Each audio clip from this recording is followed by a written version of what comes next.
actually. So I'm honored to be here. I'm an Arab American, like Maysoon said. I'm Palestinian. I get a lot of reactions when I tell people that I'm Arab. One of two reactions usually. One is, you don't look Arab. I usually reply, thank you, or I don't know what to say. Or, I'm sorry. You know, a bunch of us were at this ADC convention a few months ago. It's a big Arab American organization, and we were all in DC. And I heard that there's about 2,500 Arabs go to this convention every year, and I heard that the government raised the terror alert when we were all there. Which I not only find, you know, racist and insulting, all these things, but stupid. Let me give you all a piece of advice to you non-Arabs here. I know most of you are Arab. If you want to be safe, find the Arabs. You want to avoid suicide bombing? Go to Gaza. I can guarantee you that you will not be the victim of a suicide bombing in Gaza or in Ramallah. Yeah, now, of course, the convention ended, and then 2,500 Arabs got up and left DC. Now, that's when I would have raised a terror alert. Where the fuck are all these Arabs going? Why are they leaving so quickly?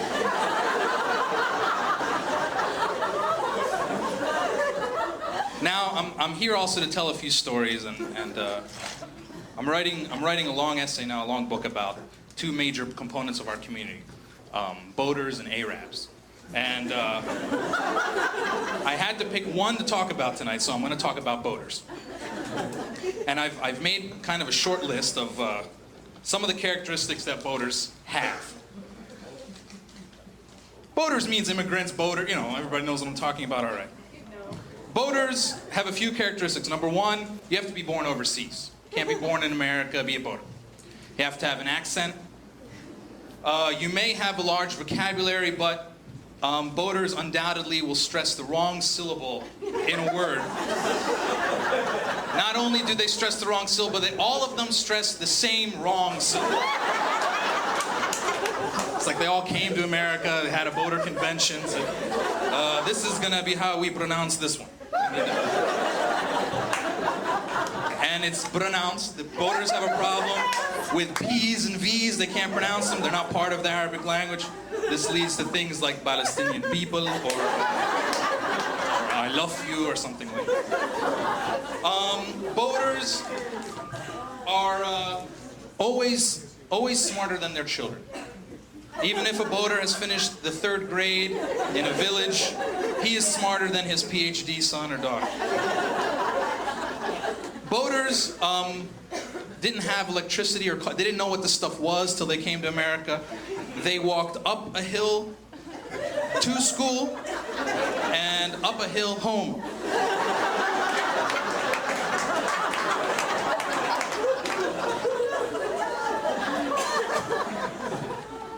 Boaters also, and this will be kind of the subject of my little mini lecture here now. Boaters have huge problems with phones, voicemail, this kind of thing. I'll give you a few examples. One of them is the kind of one-way imaginary voicemail conversation that boaters will have. My mother is a victim, or I should say a culprit in this. So she'll call my phone, and she'll hear the voicemail. She's doing something else while the phone's ringing, and my voicemail comes on. Hi, this is Amer. I can't come to... Hi, Amer!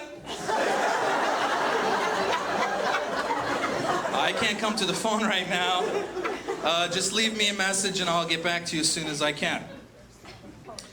I'm going to leave him a message.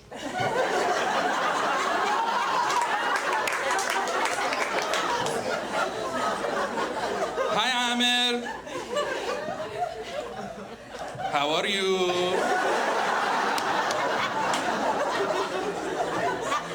We're good.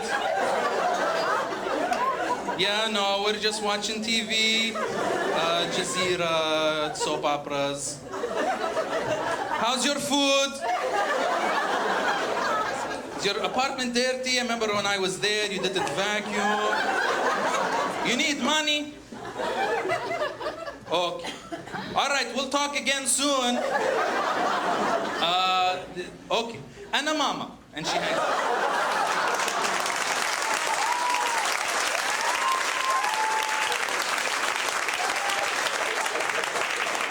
The next thing you see with boaters generally is this formality phenomenon. A lot of boaters learned English in a very formal way. So, not like us, slang doesn't come across very well. You know, you generally hear things like, you know, kill two birds with one pebble or something.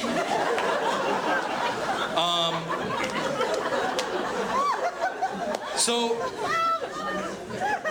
I would come home from college, when I was in college, I would come home and there would be Post-it notes of messages left for me. And my father's name is George, and I would come home and there would be Post-its on the refrigerator waiting for me. That said, Amer message, George Zahr, and my full home telephone number. This means you have to imagine some sort of conversation, my father calling. Now, I don't know, if any of you ever had roommates, they might say, you know, hey, is Joe there? No, he's not. Can you tell him his father called? Thank you. Bye.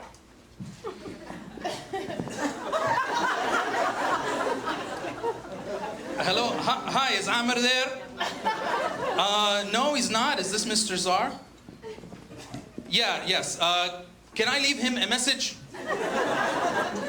Sure. How you doing? I'm good. Can you tell him that George Zahr called? Okay. Mr. Zahr, I'm John, his roommate. Oh, John, you know, John is Hanna in Arabic. Yeah, thanks.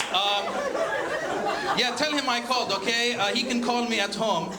My number here is 610-459. Now, finally, the last boater phenomenon with phones and voicemail is identifying themselves on the phone.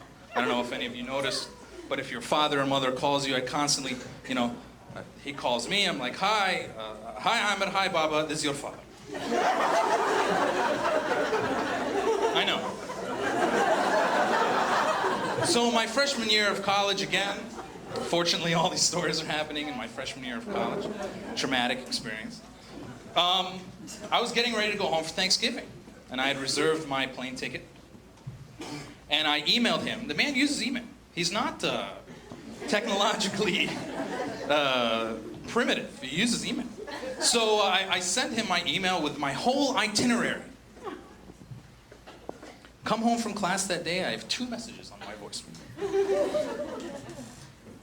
First message I received at 6 p.m. sharp. Hi Amer, just want to let you know that you're flying tomorrow on Northwest Airlines. You're going to be arriving Philadelphia around like 2:30 on flight 732. Just get your bags, come outside, okay, Habib? We're not going to come inside.